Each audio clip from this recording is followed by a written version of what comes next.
I am John Polhamus, former and newly elected representative to the Provincial Congress.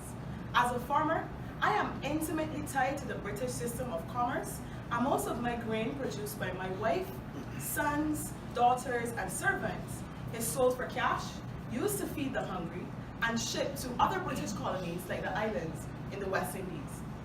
As a respected, well-known member of my community, I am cut from the same threads of you. So by nature, I will ensure that we, Americans, obtain the best reality, regardless of any politics that arise. It is with this intention that I will evaluate the arguments and perspectives of both the patriots and the loyalists. First, I will address the taxation from the point of view of both sides. Secondly, I will address political and economic power of both sides. And finally, I will evaluate the pros and cons of each faction. On one hand, there is a talk of an idealistic America free of colonial rule, parliamentary taxation, and any other erosion of American liberty. On the other hand, there is a protection economically and physically. I only ask of you, whether loyalists or patriot, to provide a solution that will benefit us all.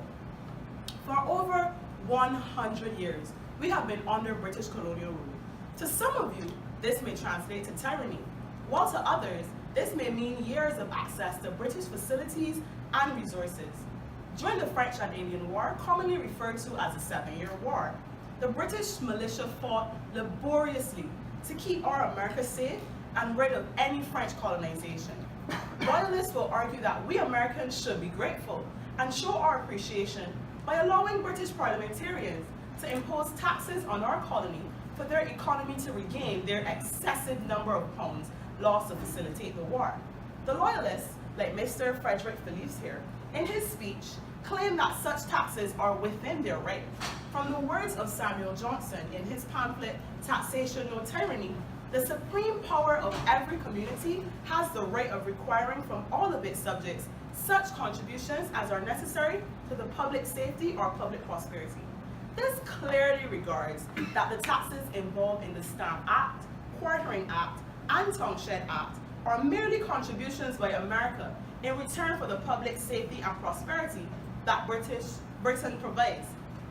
John Locke reinforces the idea of tacit consent in his writing Second Treatise of Government. He says, every man that has any possession or enjoyment of any part of the dominions of any government does hereby give his tacit consent and is forthwith obliged to obedience to the laws of that government during such enjoyment. However, are we Americans still in the enjoyment stages? To what extent should we have to repay the British? Was the fight against the French really for our gain? Or was it to ensure that British planters do not lose their capital on their American plantations? Are the motives for the loyalists purely for self-gain? But let me ask a more specific question. Exactly what does Britain provide? Let me look to you, the patriots. I am sure you will all agree that Britain has presented nothing but oppression and tyranny because of this greed. This ought not to be the case for your America. Your theme is along the line of liberty. You believe that the American colony should not be subject to taxation that was agreed upon in a British Parliament without American representation. You support this argument by using the writings of Dulany in his pamphlet entitled Consideration on the Propriety of Imposing Taxes. One sentence addresses the correct and incorrect ways of imposing tax without consent and is as follows. A right to impose an internal tax on the colonies without their consent for the single purpose of revenue is denied. A right to regulate their trade without their consent is admitted. Dulany's proclamation supports the Patriots as the Stamp Act, Quartering Act, and many of the other taxes imposed after the French-Indian War were in efforts to regain revenue after the war was so costly. The loyalists, consequently, as Phillips argued, will say that too much American representation in the Parliament of Britain could promote an anarchy. Why should a colony have such a big voice when there is a clear social hierarchy? This misconception of the relationship between British and the American colony could be the only route to this social upheaval. Moreover, patriots like Alexander MacDougall believe that political power should lie within the people. and the model of the Republican government should operate through the consent of the people. To me, though, you're leaving a large portion of the proceedings of this government up to the virtue of men. Tell me, patriots, how is it that a currently mad and violent group of men who call themselves a mob can transform into virtuous law-abiding figures of the people willing to unite and form decisions on the good of men? As we speak, the mobs are circulating Manhattan looking for the first loyalists to beat, murder, and make an example of. Are we to place the future of America upon such immoral acts?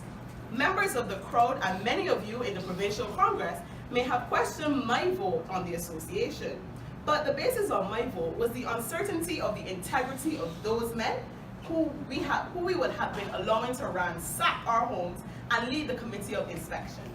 You claim these resisted acts are to gain the attention of the British and to validate your commitment and passion to the autonomy of America, but they have in fact cost us, the civilians, in the stirring pot.